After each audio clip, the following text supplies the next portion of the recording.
कहानी की शुरुआत होती है आर्थर नाम के एक आदमी को दिखाते हुए, जो कि किसी काम को करने में बहुत ज्यादा बिजी था। वहीं उसकी वाइफ जून उसे कॉल करके अपने पास बुला रही थी, लेकिन आर्थर के लिए अपनी वाइफ से ज्यादा अभी अपना काम जरूरी था। आगे हम आर्थर को देखते हैं, जो कि अपना चेहरा देखकर हैरान हो रहा था। वो खुद को देखकर बहुत खुश होता है और चिल्लाते हुए बाहर निकलता है, लेकिन तभी अचानक उसे बिजली का झटका लगता है और वो वहीं पर मारा जाता है। तभी हम देखते हैं कि आर्थर कोई जवान नहीं बल्कि एक बूढ़ा आदमी था और उसने कुछ ऐसा बना लिया था जिससे वो खुद को जवान कर सकता था। तभी यहाँ से सीन शिफ्ट होता है और हमें आर्थर का फ्यूनरल दिखाया जाता है, जहाँ पर हम जून की दो दोस्त सूजन और लिंडा को देखते हैं, जो कि आर्थर के मरने पर बहुत ज्यादा खुश हो रही थी। आगे घर आकर वो तीनों दोस्त फोन पर बातें करती हैं, जहाँ पर सूजन जून को संभालने की बजाय उसे ये कहती है कि मैं हर तरह की डाइट और एक्सरसाइज करके देख चुकी हूँ, लेकिन किसी से भी मेरे मुंह की झुर्रियां कम नहीं हो रही। वहीं लिंडा भी उसे कहती है कि इस खुशी के मौके पर मैं केक बना रही हूँ और आज पूरी रात में पार्टी करूंगी। आगे जब जून अपना सामान देख रही थी, तभी उसे अपनी और आर्थर की जवानी की कुछ फोटोज मिलती हैं, जिसको देखकर वो अपने पुराने दिनों को याद करने लगती है।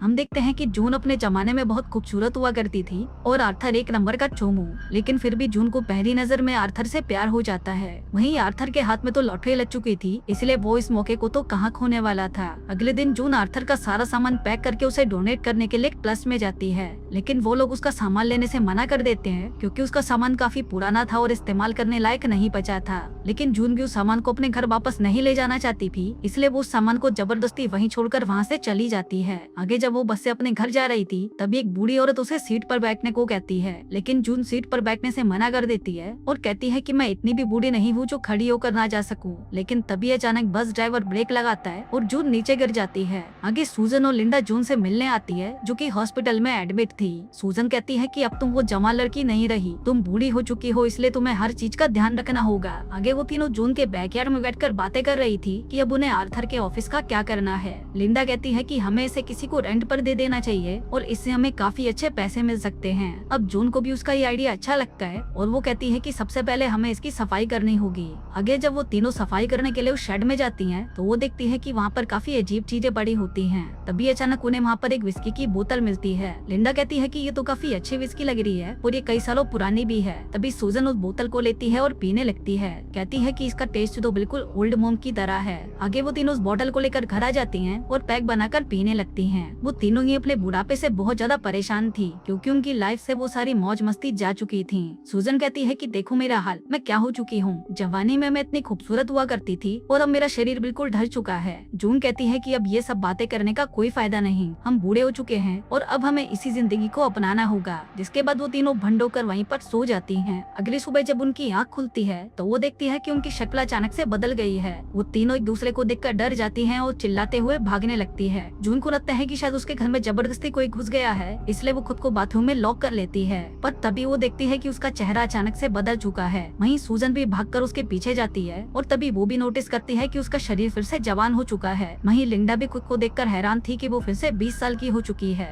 अब उन तीनों को कुछ भी समझ नहीं आ रहा था कि उनके साथ ये सब कैसे हुआ। वो तीनों बुढ़ी अचानक फिर से जवान कैसे हो गई। तभी जून आर्थर की डायरी पढ़ती है और तब उसे पता चलता है कि ये सब उस विस्की को पीने से हुआ है जिसको आर्थर ने बनाया था। आगे वो तीनों फिर से उसी शेड में जाती हैं, जहाँ पर उन्हें 4 और विस्की की बोतलें मिलती हैं। तभी लिंडा उन्हें कहती है कि अब हमें अपनी जवानी के मजे लेने चाहिए। भगवान ऐसा मौका बार बार किसी को नहीं देता और अगर हमें ये मौका मिला है तो हमें इसका पूरा फायदा उठाना चाहिए। अब वो तीनों जैसे ही बाहर निकलती हैं, तभी उन्हें देखते ही एक मोटा उन पर लाइन मारने लगता है, जिसको देखकर सूजन बहुत खुश होती है, क्योंकि वो हमेशा से चाहती थी कि कोई मर्द उसे नोटिस करे। इसके बाद वो तीनों एक कैफे में जाती हैं, जहाँ पर वेटर उनकी खूबसूरती को देखकर उन्हें फ्री में कॉफी दे देता है। अब ये देखकर वो तीनों बहुत हैरान होती हैं और तभी जून उन्हें कहती है कि ये सब हमारी खूबसूरती की वजह से हो रहा है और हम इसका इस्तेमाल करके किसी भी आदमी से कुछ भी करवा सकती हैं। तभी सूजन कहती है कि क्यों ना हम लोग एक बकेट लिस्ट बनाएं और जो चीजें हम अपनी जवानी में नहीं कर पाए थे वो सब चीजें अभी करें। अभी आइडिया बाकी दोनों को भी पसंद आता है और वो लोग अपनी लिस्ट बनाने लगते हैं, जिसमें सूजन लिखती है कि वो वेगस घूमना चाहती है और अपने मक्कार पति से बदला लेना चाहती है।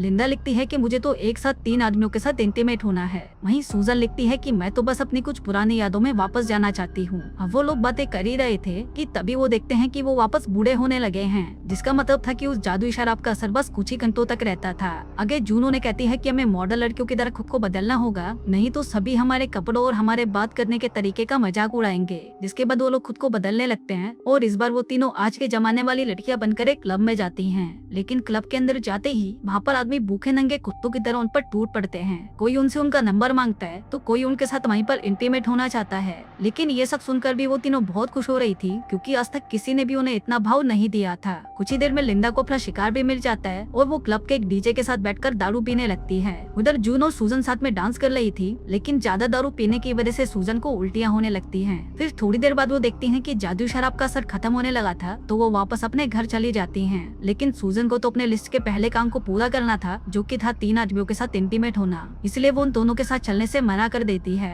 फिर अगले सुबह जब सूजन की आँख खुलती है तो वो देखती है कि वो वापस से बूढ़ी हो चुकी है। वहीं वो डीजे ये सब देखकर बहुत ज्यादा डरा हुआ था, क्योंकि उसे ये लग रहा था कि वो नशे में एक बूढ़ी औरत के साथ इंटीमेट हो गया। अगले दिन वो तीनों फिर से जवान होकर शहर से दूर एक जंगल में जाती हैं। इसी दौरान उन्हें वहाँ पर जॉन नाम का एक आदमी मिलता है, जो कि सूजन को देखते ही उस पर फिदा हो जाता है और उसे लाइन मारने लगता है। लेकिन सूजन उस पर ज्यादा ध्यान नहीं देती और वहाँ से चली जाती है। आगे जून उन्हें बताती है कि वो हमेशा से इस जंगल में आना चाहती थी, लेकिन शादी होने के बाद उसे कभी भी टाइम नहीं मिला। इसके बाद वो एक झील के पास जाती है और किसी औरत को याद करने लगती है, लेकिन वो इस बारे में अपने दोस्तों को कुछ नहीं बताती। आगे घर आने से पहले सूजन जॉन को अपना नंबर देती है और कहती है कि मैं तुम्हारे साथ डेट पर चलने के लिए तैयार हूँ। आगे वो तीनों जून के घर आ जाते हैं, जहाँ पर बातों के दौरान सूजन बताती है कि मैं एक आदमी से बहुत ज्यादा प्यार करती थी और उसे शादी भी करना चाहती थी, लेकिन उस आदमी ने मुझे एक बाजारू औरत के लिए छोड़ दिया। तभी लिंडा उन्हें अपने एक्स हस्बैंड रॉबर्ट के बारे में बताती है और कहती है कि उस आदमी के अभी भी 3-4 अफेयर्स चल रहे हैं। वो शरीर से तो बूढ़ा है, लेकिन उसके अंदर स्टेमिना बहुत ज्यादा है।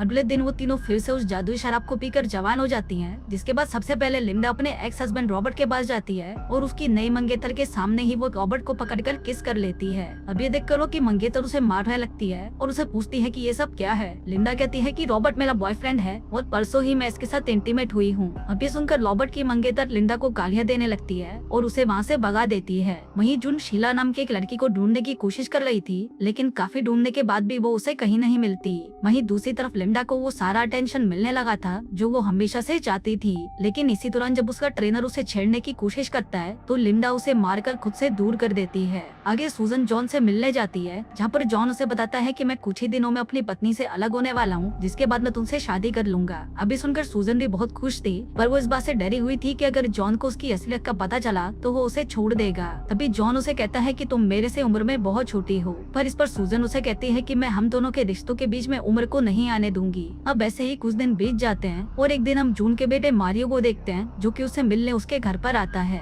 अब क्योंकि मारियो एक नाकारा था तो जून उसे अपने लिए कोई काम ढूंढने को कहती है। इस पर मारियो उसे कहता है कि आज के टाइम में नौकरी मिलना बहुत मुश्किल है। वहीं दूसरी तरफ हम सूजन को देखते हैं, जिसे जॉन से प्यार होने लगा था। वहीं लिंडा अपना चेकअप कराने के लिए एक डॉक्टर के पास जाती है, जहाँ पर उसे पता चलता है कि उसके शरीर में ट्यूमर फैल रहा है, जिस वजह से वो कुछ ही दिनों में मरने वाली है। वहीं जून के घर पर हम मारियो को देखते हैं, जो कि शीला नाम की किसी औरत को ढूंढ रहा था, क्योंकि उसने उसका नाम अपनी मॉम की लिस्ट में देखा था। दूसरी तरफ घर पर जून को उसी जादुई दारू की एक और बोतल मिल जाती है, जिसको लेकर वो जल्दी से अपने दोस्तों के पास जाती है। अब ये खबर सुनकर वो दोनों भी बहुत खुश होती हैं, जिसके बाद वो तीनों अपना सामान पैक करके लॉस वेगस की तरफ निकल जाती हैं। आगे वहाँ पर पहुंचकर लिंडा कहती है कि अब हमें जवान होने की जरूरत नहीं है और हमें ऐसे ही अपने बुढ़ापे के मजे लेने चाहिए। जिसके बाद वो तीनों काफी घूमते फिरते और एंजॉय करते हैं, लेकिन वो लोग उस जादुई शराब को हाथ तक नहीं लगाते। वहीं दूसरी तरफ घूमते हुए जून आर्थर को बहुत याद करने लगती है, क्योंकि वो हमेशा से ही उसके साथ घूमना फिरना चाहती थी। फिर एक रात जब जून बार में बैठकर दारू पी रही थी, तभी उसके पास मैक्स नाम का एक आदमी आता है और उसकी खूबसूरती की तारीफ करने लगता है। कहता है कि आपकी उम्र कितनी होगी? ज्यादा से ज्यादा 32 साल। अभी सुनकर जून भी मुस्कुराने लगती है और कुछ ही देर में उन दोनों में दोस्ती हो जाती है। वहीं दूसरी तरफ जॉन बार बार सूजन को मैसेज करके उसे मिलने की जिद कर रहा था, लेकिन सूजन उससे ऐसे हालत में मिलना नहीं चाहती थी, इसलिए वो अपने दोस्तों को बिना बताए उस दारू में से एक पैक ले लेती है। उधर लिंडा को पता था कि उसके पास अब ज्यादा समय नहीं बचा, इसलिए अब उसके पास जितना भी टाइम था वो उसमें पूरी तरह से एंजॉय करती है। आगे सूजन जब जॉन से बातें कर रही थी, तभी उसे एहसास होने लगता है कि उस शराब का असर खत्म होने लगा है, इसलिए वो जॉन से कहती है कि अब मैं तुमसे आगे कभी नहीं मिलूंगी, जो कहकर वो उसका फोन काट देती है। आगे जब वो तीनों साथ में बैठी थी, तभी जून कहती है कि मैं तुम लोगों को कुछ बताना चाहती हूँ जो आज से पहले मैंने कभी किसी को नहीं बताया। कहती है कि मैं बचपन से ही शीला नाम की एक लड़की को बहुत प्यार करती थी, लेकिन जब मेरी आर्थर से शादी हुई तो मुझे लगा कि मैं सबकी तरह एक नॉर्मल लड़की हूँ, लेकिन ऐसा नहीं था। मेरा शरीर तो आर्थर के पास था, लेकिन मेरी आत्मा शीला के पास थी, इसलिए मैं यहाँ पर आई हूँ उसे ढूंढने के लिए। आगे वो तीनों एक म्यूजिक शो में जाती हैं और वहाँ पर पूरी रात एंजॉय करती हैं। लेकिन अगली सुबह जैसे ही जून और सूजन लिंडा को लेने के लिए उसके कमरे में जाती हैं, तभी उन्हें पता चलता है कि अब लिंडा इस दुनिया में नहीं रही। आगे उसके फ्यूनरल पर जॉन को उसकी एक चिट्ठी मिलती है जिसमें लिंडा आर्थर को थैंक यू बोल रही थी, क्योंकि उसी की बनाई हुई शराब की वजह से लिंडा अपने आखिरी समय में भी इतने मजे कर पाई।